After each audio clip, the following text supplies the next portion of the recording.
Nggih, kita mulai aja nggih. Assalamualaikum warahmatullahi wabarakatuh. Waalaikumsalam warahmatullahi wabarakatuh. Waalaikumsalam warahmatullahi wabarakatuh. Nggih, izinkan kami memulai acara pada siang hari ini. Sebentar saya izin share screen juga. Nggih. Assalamualaikum warahmatullahi wabarakatuh. Selamat siang Bapak Ibu dosen. Terima kasih sudah meluangkan waktunya untuk mengikuti acara ini. Acara siang pada hari ini kita gagas. Jadi perdana nggih untuk tahun ini kita branding dengan Warung Sinta.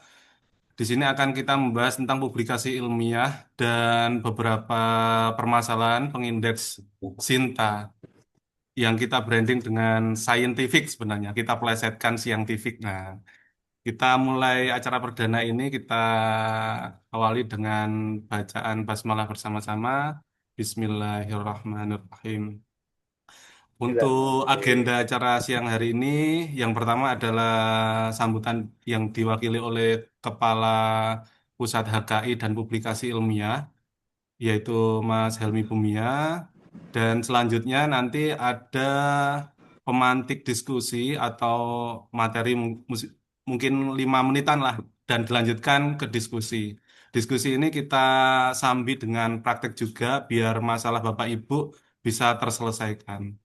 Untuk sambutan dari Bapak Elmi, silahkan kami persilahkan. Terima kasih Mas Alfian dan yang kami muliakan para Bapak Ibu dosen di lingkungan UTM. Jadi ini salah satu layanan dari LPPM UTM yang ingin menjangkau secara masif ya. Kalau kita datang satu-satu juga agak ramai. Jadi Mas Alfian itu Bapak Ibu didatangi satu-satu juga capek menjelaskan. Jadi kita membuat semacam layanan yang setiap Kamis mungkin ya, kita ngobrol tentang Sinta atau perjurnalan. Jadi nanti apa yang ingin menjadi disampaikan, kendala-kendala apa, dan memang secara jujur untuk publikasi kita itu masih di bawah rata-rata yang PTN yang ada di Jawa Timur, bahkan dari Universitas Surabaya itu kita kalah jauh Bapak Ibu.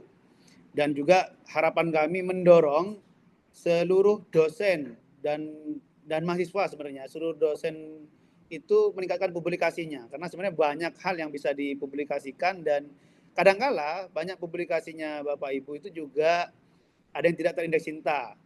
Itu hanya karena tidak update, kemudian hanya karena tidak tahu beberapa trik-trik yang mungkin bisa disampaikan oleh Mas Alfian ya. Sehingga mungkin kaget, loh ini ternyata HK ini bisa dimasuk Sinta ya. Ya itu ada poinnya 5 Bapak Ibu. Apalagi yang jurnal dari Bapak Ibu semua. Jadi kami berharap program layanan ini bisa beristiqomah ya atau berkelanjutan kalau memang ada lah, karena kita berharap Mas Alfian nanti juga menyasar mahasiswa, karena di tempat-tempat lain Bapak Ibu beberapa publikasi mahasiswa itu juga mendongkrak, asalkan nulis dengan dosennya begitu, nulis kedua ketiga itu juga mendongkrak publikasi di perguruan tingginya sendiri, termasuk HKI-HKI-nya. Bahkan di UI itu kenapa UI dan UNER itu tinggi ya, itu laporan magang, kemudian skripsi, itu juga di HKI-kan Bapak Ibu, diciptakan. Apalagi yang Bapak Ibu punya potensi untuk menuju paten, paten sederhana atau desain industri.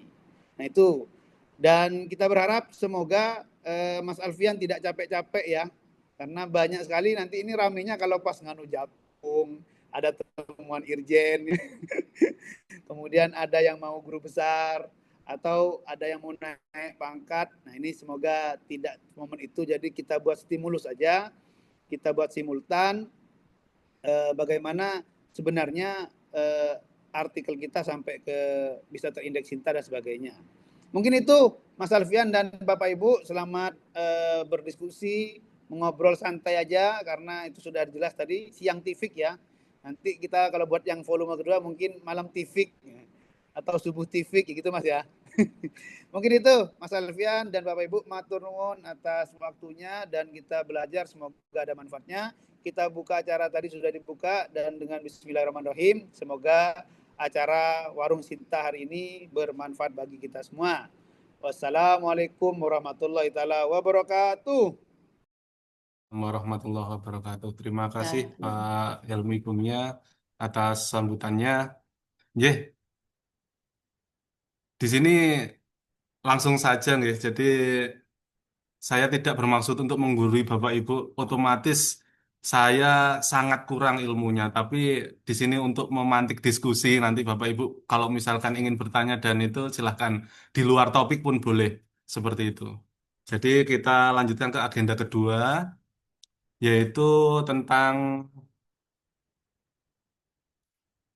apa ya, pemantik. Untuk topik yang kita usung kali ini adalah model penerbitan di jurnal ilmiah. Jadi ini sangat bermanfaat sekali bagi pengelola jurnal dan autor. Apabila Bapak Ibu apa sebagai penulis di jurnal nasional ataupun jurnal internasional, mungkin Bapak Ibu sudah apa mengalami model-model penerbitan yang kami sebutkan saat ini. Misalkan seperti ini. Jadi pengelolaan penerbitan yang bisa dilakukan oleh editor di jurnal ilmiah itu ada 4 Bapak Ibu. Jadi mungkin Bapak Ibu sudah pernah dengar adanya artikel in press, ada in progress, regular, dan special issue seperti itu. Jadi 4 tipe ini bisa kita jumpai. Misalkan nanti in press itu biasanya di jurnal-jurnal yang sudah kredibilitasnya tinggi, terus in progress dan sebagainya. Itu nanti akan kita bahas di sini. Terus sebelum saya menjelaskan secara langsung 4 poin di atas, ada pertanyaan yang sering dilempar ke saya. Apakah editor boleh atau memiliki kebebasan untuk menerbitkan artikel ilmiah? Jadi ini. Terus yang kedua adalah bolehkah editor juga menerbitkan artikel satu per satu, tidak langsung satu terbitan. Misalkan apabila apa menyebutkan April, nah itu diterbitkan di April semua. Boleh nggak satu per satu? Nah itu. Nah untuk pertanyaan yang ketiga adalah jumlah artikel yang diterbitkan apabila tidak sama, boleh nggak seperti itu? Nah, 3 pertanyaan ini mengawali topik pada siang hari ini. Nah, apakah editor bebas menerbitkan naskah? Nah, karena ibaratnya panitia ya, panitia kegiatan itu ya suka-suka panitianya ketika membuat kegiatan. Nah, ini karena bidangnya publikasi, kita identifikasi kita tautkan dengan editorial jurnal Bapak Ibu. Jadi apakah boleh? Nah, di sini dari CSE Council of Science Editor, Scientific Editor itu membolehkan Bapak Ibu. Jadi Bapak Ibu menerbitkan naskah atau menolaknya atau itu tidak masalah. Jadi ini sudah tergantung editor Bapak Ibu. Bukan lagi ada intervensi kepentingan. Jadi ibaratnya Bapak Ibu adalah ketua panitia kegiatan seperti itu. Asalkan di sini editor memegang kode etik secara saintifik dan editorial seperti ini bisa dibaca sendiri dan intinya itu untuk pertanyaan kedua, ketika artikel sudah layak diterbitkan dan itu belum waktunya terbit, apakah boleh? Ini ada pertanyaan seperti itu. Nah, saya jawab boleh, tapi ada beberapa poin, Bapak Ibu. Bapak Ibu, ketika menerbitkan, ini editor loh ya, jadi pengelola jurnal, Bapak Ibu menggunakan model penerbitan in press atau in progress. Nanti apa bedanya? Ada di penjelasan selanjutnya. Untuk satu persatu ketika di dipublish artikel satu sudah layak terbit dan sudah di layout dan sudah lah nanti namanya itu in progress Bapak Ibu. Jadi ada namanya volume 1 nomor 1 in progress 2025, misalkan seperti itu. Nah, itu caranya. Apabila belum selesai di layout, belum selesai di proofread, nah, apabila ada metadatanya saja yang sudah jadi, nah itu nanti terbitannya berupa impress seperti itu. Dan saya sarankan ketika menerbitkan artikel ada hak cipta di OJS baik tertempel di full text ataupun di itunya di PDF-nya seperti itu. Nah, ini untuk pertanyaan ketiga tadi, boleh enggak tidak sama? Kalau dari sudut pandang akreditasi, biasanya ada penilaian konsistensi. Tapi ini tidak terlalu penting, Bapak Ibu, bagi editorial. Jadi intinya tidak sama, misalkan apa isu hari ini 6, besok 7, 8, terus turun lagi ke 5, kan minimal 5. Jadi tidak apa, itu kebebasan editor Bapak Ibu. Jadi tidak ada aturan yang melarang. Saya baca-baca aturan pun tidak ada yang melarang untuk penerbitan yang beda kuantitasnya seperti itu. Tapi yang terpenting adalah harus sesuai dengan kode etik editor. Jadi dari awal proses submit, terus review, editing dan apa revision sesuai dengan prosesnya, prosedurnya. Seperti itu. Nah ini, kalau misalkan dilihat, apakah ada contoh artikel in press? Nah, saya tadi coba apa googling artikel in press, ternyata muncul Science Direct. Nah, di sini artikel in press seperti itu. Jadi muncul artikel in press. Di sini nanti kalau apa ada kajian mendalam, in press itu banyak itunya, banyak jenisnya. Ada pre-proof, unproof, seperti itu. Jadi nanti ada macamnya banyak sekali untuk artikel Impress. Karena artikel Impress ini walaupun belum jadi, walaupun masih review, dari tahap review editor, review dari reviewer, peer reviewer itu boleh diunggah Bapak Ibu untuk apa? Untuk cepatnya tersebar informasi seperti itu. Jadi berikut ini apa artikel Impress ketentuannya biasanya artikel yang sudah disubmit atau yang diterima itu accepted, sudah accepted, tapi belum proses production. Production itu ya mungkin editing, copy editing, terus layouting, terus proofread. Nah, itu. Tapi metadatanya sudah di apa di publish seperti itu. Itu boleh Bapak Ibu dan itu apa legal dan editor belum memberlakukan volume, nomor dan halaman untuk artikel itu. Jadi sudah accepted, belum membuat edisi gitu, belum buat isunya tapi sudah dipublish itu legal namanya impress Bapak Ibu. Seperti itu. Ini ada poinnya tadi manuskrip belum di layout, bisa, bisa berupa uncorrected atau belum di proof, proofread dan sebagainya. Nah, misalkan seperti ini. Terus in progress tadi yang kedua, in progress bisa kita apa? Kita bisa publish ketika sudah terbit misalkan isu itu sudah kita terbitkan dan artikel belum lengkap. Misal minimal 5 tadi. Jadi apa? Satu, dua, tiga gitu terbit satu-satu tidak masalah. Namanya in progress issue Bapak Ibu. Nah, in progress issue itu adalah terbitan yang belum final atau isu yang belum final tadi. Dan kami sarankan ketika menjadi publisher atau editor, men-setting di OJS-nya publish as you go, seperti itu. Jadi pengaktifan DOI sesuai dengan tanggal terbitnya, seperti itu. Nanti bisa kita diskusikan lebih mendalam untuk setting-settingan di Journal Manager. Apabila semua sudah terbit, misalkan maksimal 5 ya, minimal 5 tadi. 5 sudah terbit, terus kita hilangkan in progress-nya tadi. Jadi nanti ketika sudah apa publish semua artikel di isu itu, jadilah nanti regular issue yang biasa kita sebut sebagai archive ya, archive atau isu yang sudah final, baik semua full text atau artikelnya itu final, tidak boleh berubah metadata. Kalau berubah nanti ada lagi namanya apa ada irregendum dan sebagainya, perubahan yang dilakukan secara reguler oleh editor atau autornya seperti itu. Nah, kemarin ada isu COVID ya misalkan. Nah, itu bisa diterbitkan oleh isu jurnal asalkan satu, misalkan jurnal itu terbit dua isu per tahun. Nah, Bapak Ibu tidak boleh menambahkan isu ketiga. Jadi spesial isu. Nah, itu menyalahi aturannya. Jadi Bapak Ibu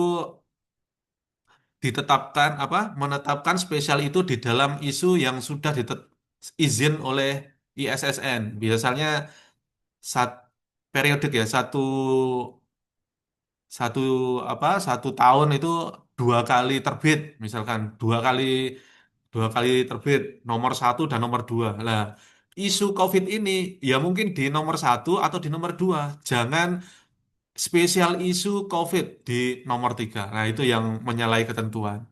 Jadi harus di dalam ketentuan publish izin di ISSN BRIN atau di ISSN portal gitu. Dan tidak kalah penting ketika membuat spesial isu harus memegang kode etik sama seperti melalui peer review dan sesuai dengan bisnis proses perjurnalan. Dan biasanya apabila Bapak Ibu dari konferensi ya atau seminar-seminar itu bisa juga itu kan ke jurnal dengan menambahkan kategori atau biasanya section seperti itu. Mungkin itu pemantik materi diskusi kali ini dan monggo Bapak Ibu silahkan raise hand atau langsung open mic saja untuk diskusi dari permasalahan Bapak Ibu. Terima kasih. Assalamualaikum warahmatullahi wabarakatuh.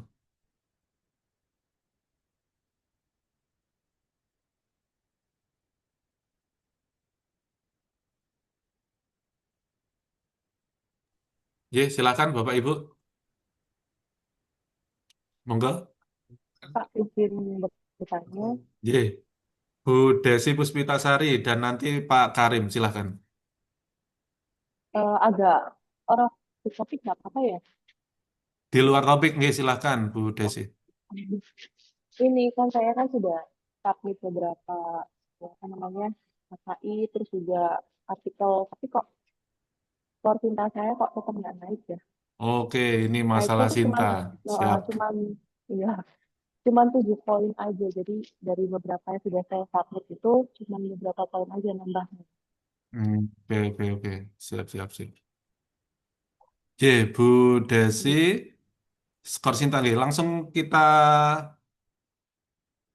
kita jawab nih, Bapak Ibu. Saya mohon izin share screen lagi. Saya itu kan,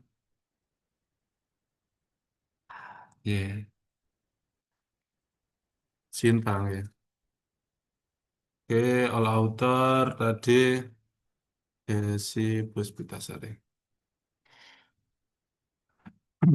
Bapak Ibu, saya izin menjawab, Jadi di akun verifikator ini tidak ada notifikasi ketika Bapak Ibu submit HKI, submit buku, ataupun dari Google Scholar-nya kurang tidak nambah, tidak update artikelnya, tidak ada Bapak Ibu. Jadi Bapak Ibu yang kooperatif sendiri lapor ke saya nanti intinya saya sebagai verifikator apabila ada buku atau HKI yang belum terverifikasi bisa langsung saya verifikasi seperti itu. Untuk metrik ya, metrik atau sintas skor di sini di akun verifikator itu tidak ada, Ibu. Jadi mohon maaf kalau penilaian di Sinta itu agak lama dan sebagainya karena kalau tidak salah mungkin butuh waktu dari Sinta Pusat untuk mensinkronkan semua konten yang ada di Sinta Bapak Ibu. Jadi kalau misalkan apa belum nambah ya, nambah kita cek lagi.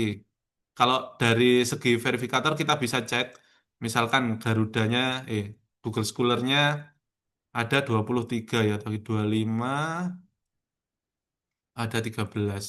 Ya. Nah, ini 13 dan 25. Nah, ini kan citasinya kurang ya tadi ya. Dari saya bisa apa? Request synchronize. Jadi dari akun Bapak Ibu juga bisa sebenarnya. Nah, seperti ini nanti menunggu waktu saja, tinggal berubah metrik penilaiannya. Seperti itu. Semakin Bapak Ibu menambah konten yang ada di sini, baik dari Scopus, Google Scholar, Web of Science, Garuda, kegiatan penelitian dan pengabdian, buku, dan HKI, nanti akan menambah sendiri di metrik Bapak Ibu. Seperti itu. Gimana Bu Desi? Apa sudah cukup? Oke, Kak. Berarti ini saya cuma harus tunggu aja ya. Nunggu aja. Di akun Oke. verifikator tidak ada synchronize point ya, skor ya. Nggih, Oke, oke, nggih, Kak. Terima kasih. nggih, mohon maaf. Nggih, terima kasih. Nggih, mungkin selanjutnya, monggo. Saya Mas Alfian. Bu Banon, nggih, silakan. Nggih, nggih. Matur nuwun Mas Alfian. Oke.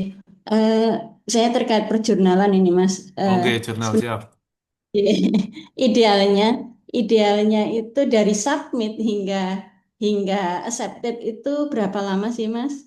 Untuk idealnya seperti itu. Biarnya. Karena ini saya hanya editor section di Agrointech gitu ya. Nggih, Jadi kami mendapat beberapa komplain gitu ya karena memang lama gitu ya untuk di Agrointech ini cukup lama jadi kira-kira hampir 1 tahun lebih lah gitu dari dari submit hingga hingga accepted ini butuh waktu gitu gitu jadi nggih, mungkin apakah ini nanti juga akan berpengaruh kalau terhadap akreditasi dan lain sebagainya seperti itu mau nggak Mas Alfian nggih, nggih, saya siap. butuh pencerahan ini Mas Alfian. Siap, Bu Banon, siap. Nggih, nggih. Ini case juga mungkin apa ya, beberapa kali Pak Alfian dari UAD sebenarnya kemarin ke kita, jadi sempat saya tanyakan ke beliaunya juga.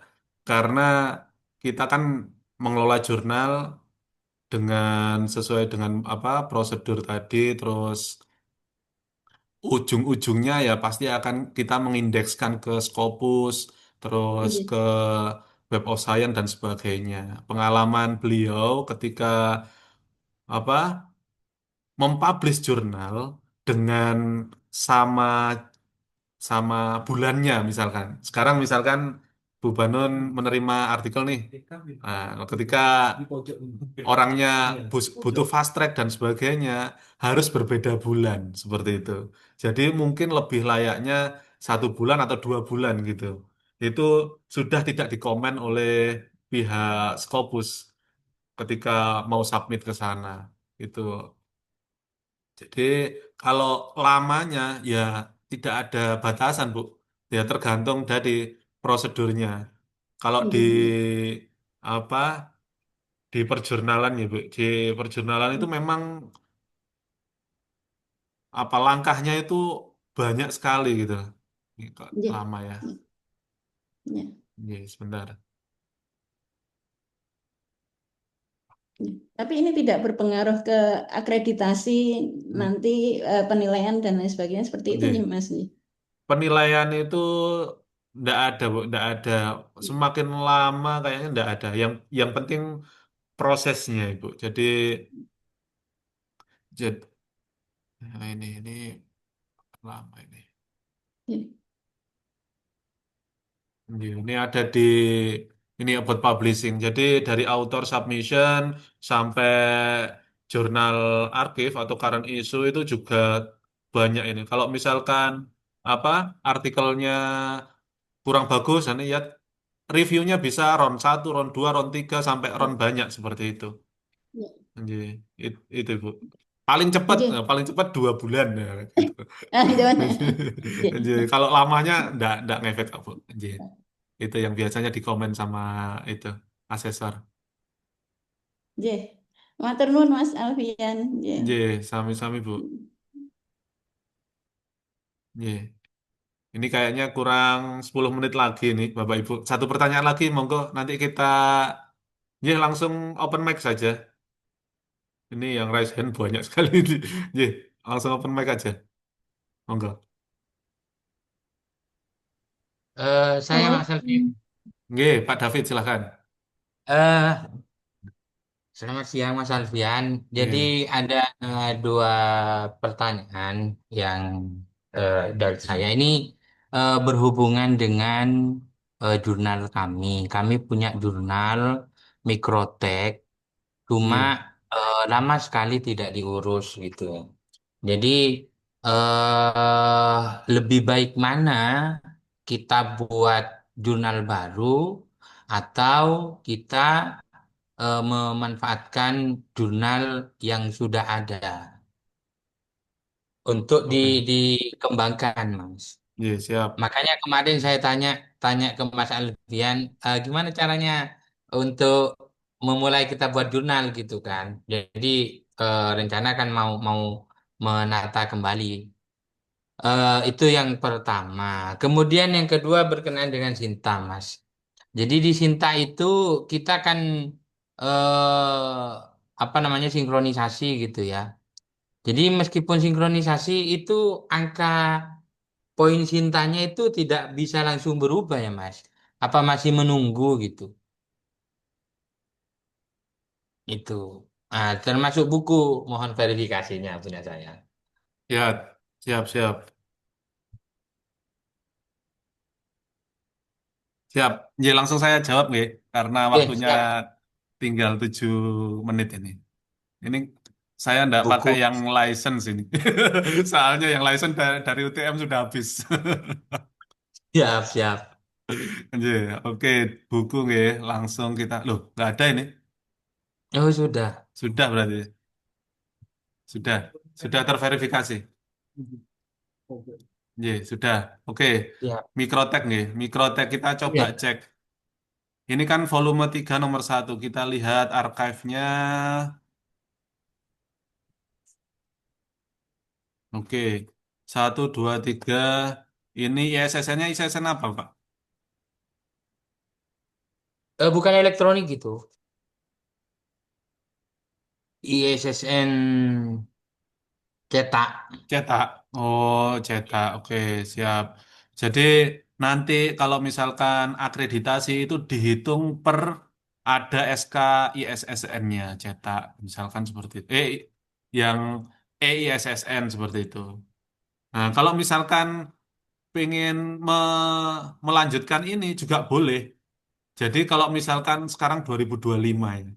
Jadi Ya. 2025 mau dimatikan dari 2018 sampai 2025 atau dilanjutkan eh, sehingga menjadi hutangnya Pak David.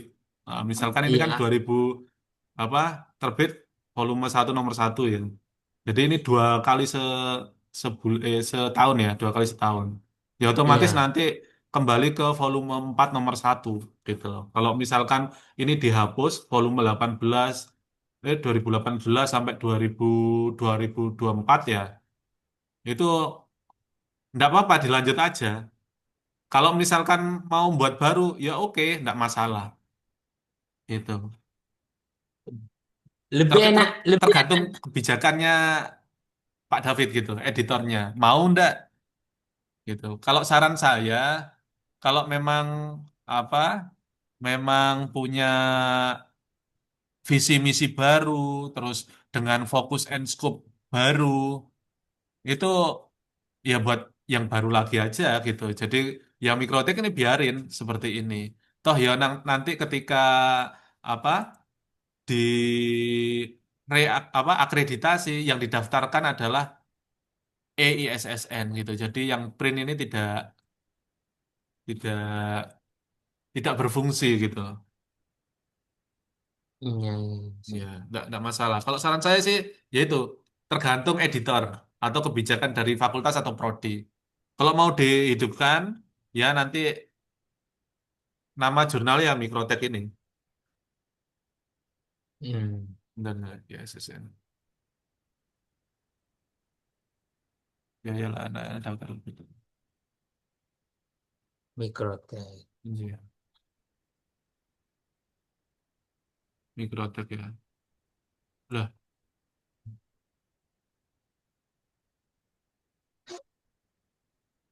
Mikrotek ini kalau dari segi perjurnalan, oh ini ya. Nah, itu. Ada dua, Mas. Ini judulnya panjang banget ini. Iya. Ini salah buat itu mungkin judul mungkin. Nah ini cetak Jim Prunojoyo, Jurnal Ilmiah Mikrotek. Jurnal Mikrotek. Kalau saran saya sih buat baru aja Pak. Ini apa? Oh iya. Terlalu gini Pak. Jadi judulnya ada ini nanti pengindekannya kayak gini. Jurnal Mikrotek Program Studi Mekatronika Universitas Trunojoyo Madura Hmm. seperti itu. Ini, nah, seperti ini. Kalau buat ulang itu prosesnya gimana, Mas? Apa yang harus dilakukan pertama, berkas-berkas atau apa mungkin gitu? Oh, iya gampang nanti tinggal sesuai dengan prosedurnya di sini ada apa panduan dan prosedur. Kalau misalkan butuh contoh-contohnya ya bisa didiskusikan dengan LPPM. Nanti kami siap bantu. Kita punya Siap. apa formatnya. Nanti kita juga meriset fokus and scope. Jadi Bapak Ibu harus mempunyai visi misi dalam jurnal yang Bapak Ibu kelola itu. Nanti misalkan 1 tahun terindeks di OAJ, 2 tahun sudah akreditasi Sinta, yang 3 tahun sudah Scopus dan sebagainya. Biasanya itu yang buat dasar kita membuat jurnal. Jadi ada scope-nya apa yang beda dengan jurnal-jurnal lain yang sudah terindeks Scopus di luar sana. Nah, apa bedanya? Itu yang bikin apa ya, poin-poin yang perlu dipertimbangkan seperti itu. Itu Pak David. Atau penamaannya Siap. yang mungkin spesifik dan tidak ada yang lain. Iya, siap, Mas Alfian. Iya, Izin koordinasi, Mas. iya, Karena siap. eh, perlu ini memang di teknik ini. Iya, siap. Kalau pelayanan ISSN itu butuh waktu 20 hari biasanya. Tapi kalau sekarang kayaknya kalau nggak pakai orang dalam itu bisa sampai 2 bulan. Nah, kebetulan Hmm. saya punya orang dalam. Kemarin Siap, ketemuan saya ajak ke Sinjai itu. Itu orang siap, siap, dalamnya. Mas. Itu koordinatornya ISSN itu ternyata kurang ajar. Udah. Ya itu Pak David mungkin cukup ya pertanyaan saya. Nanti kalau misalkan ada apa-apa langsung aja ke LPPM. Ready pokoknya. Siap, Harus siap. ready Siap, masalah siap. jurnal. Ye, Nggih, nggih, siap, Pak. Siap, Pak. Nggih, Pak. mungkin Ya. itu saja nih Bapak Ibu. Mohon maaf karena kita agendakan pertemuan ini sangat singkat, 30 menit lah maksimal biar tidak bosan.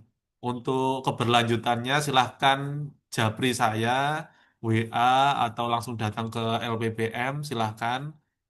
Bisa apa bidang apapun, publikasi, jurnal, wis bebas.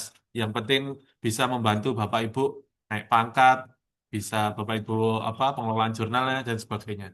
Ye, mungkin cukup sekian acara ini kami tutup. Mohon maaf atas kesalahannya. Apabila ada yang kurang dari kami, mohon maaf. Assalamualaikum warahmatullahi wabarakatuh. Waalaikumsalam warahmatullahi Waalaikumsalam wabarakatuh. Terima warahmatullahi kasih Mas wabarakatuh. Alfian, Pak Ye, Boy. sama-sama Bu.